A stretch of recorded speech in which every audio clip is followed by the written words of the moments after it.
Master minds commerce చదవాలనుకునే 10th inter విద్యార్థుల తొలి ఎంపిక.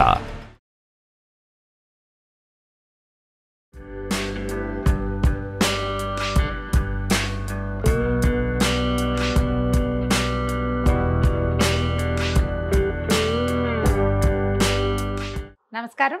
రకరకాల రోడ్ పచ్చళ్ళు చేసుకుంటున్నామండి మనం. బీట్రూట్ పచ్చడి తీయగా ఉంటుంది, ఎర్రగా ఉంటుంది, బోల్డ్ అని ఉంటాయి కంప్లైంట్లు, కానీ టేస్టీగా ఉంటుందండి. దీంతో రుచికరమైన పచ్చడి చక్కగా చేసుకోవచ్చు మనం. జస్ట్ ముక్కలు తరగటం. దీని తాలింపు కూడా చాలా సింపుల్. మీరు ఎండాకాలమైనా సరే ఇది కనీసం 3 రోజులు నిలవ ఉంటుంది. మామూలు శీతాకాలం వర్షాకాలం అయితే ఎక్కువ చేసి పెట్టుకుంటే శుభ్రంగా 1 వీక్ ఉంటుంది. అన్నంలో కలుపుకొని తినడానికి బాగుంటుంది. పిల్లలకి పెరుగన్నంలో నలుచుకోవడానికి ఎంత బాగుంటుందో. నేనైతే చపాతీల్లో కూడా తినేస్తానండి. కొంచెం కారం తక్కువగా ఉంటే రొట్టెల్లో కూడా తినేసేయచ్చు. ఎంతో బాగుంటుంది.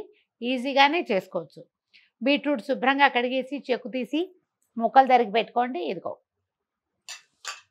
దీంట్లో వెల్లుల్లిపాయలు డెఫినెట్గా వేయాలండి.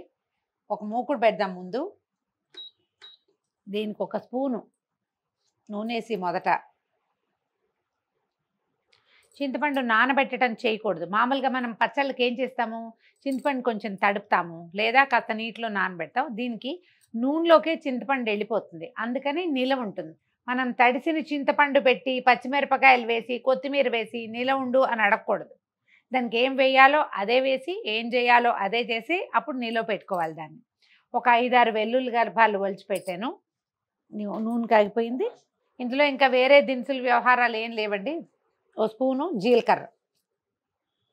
జీలకర్ర వేగిపోయాక మనకి కొంచెం ఈ బీట్రూట్కి మిరపకాయలు ఎక్కువ పడతాయండి.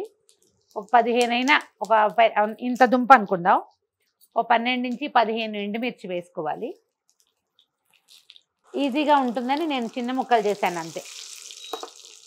దీంట్లోనే వెల్లుల్లిపాయలు వేసేద్దాం.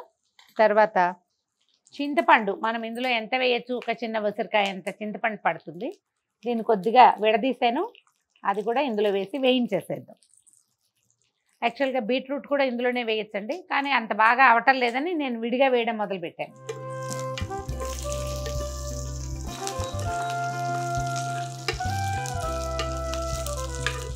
ఈ వేగిన పోపుని తీసి పక్కకు పెట్టుకుందాము.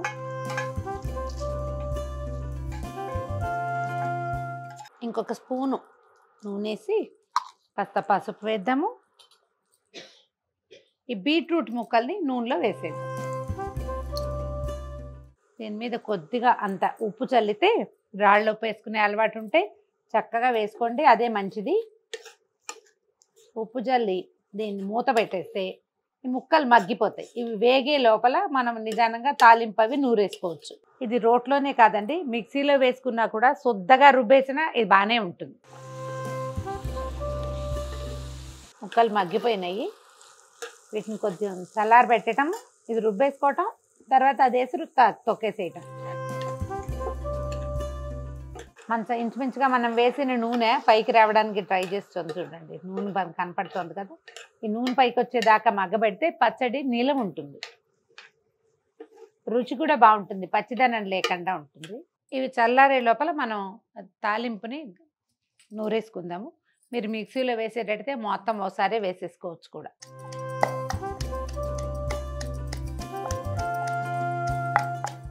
కారం మనం చింతపండు, ఎండుమిర్చి దంచేసుకున్నాక ఈ బీట్రూట్ ముక్కలు కూడా ఇందులో వేసేసేద్దాము.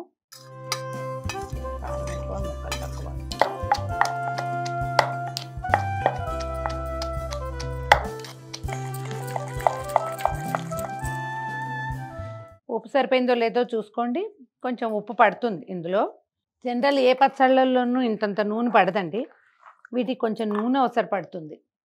చింతకాయ వాటికి వేస్తాం కదా, అట్లాగే ఈ బీట్రూట్ కూడా నూనె వేయకపోతే ఆ ముక్కలు మగ్గవు, బాగుండదు కూడా.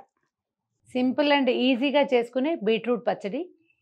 పొద్దున్నే చేసుకుంటే పొద్దుటికి బాగుంటుంది, సాయంత్రానికి కూడా బాగుంటుంది, 2-3 రోజులు నిల్వ ఉంటుంది, రుచిగా ఉంటుంది. అన్నంలోకి రొట్టెల్లోకి కూడా బాగుంటుంది. ట్రై చేసి చూడండి. ఈ వీడియో కనుక మీకు నచ్చినట్లయితే లైక్ చేయండి, షేర్ చేయండి. మరిన్ని ఇంట్రెస్టింగ్ వీడియోల కోసం సుమన్ టీవీకి సబ్స్క్రైబ్ చేసుకోండి.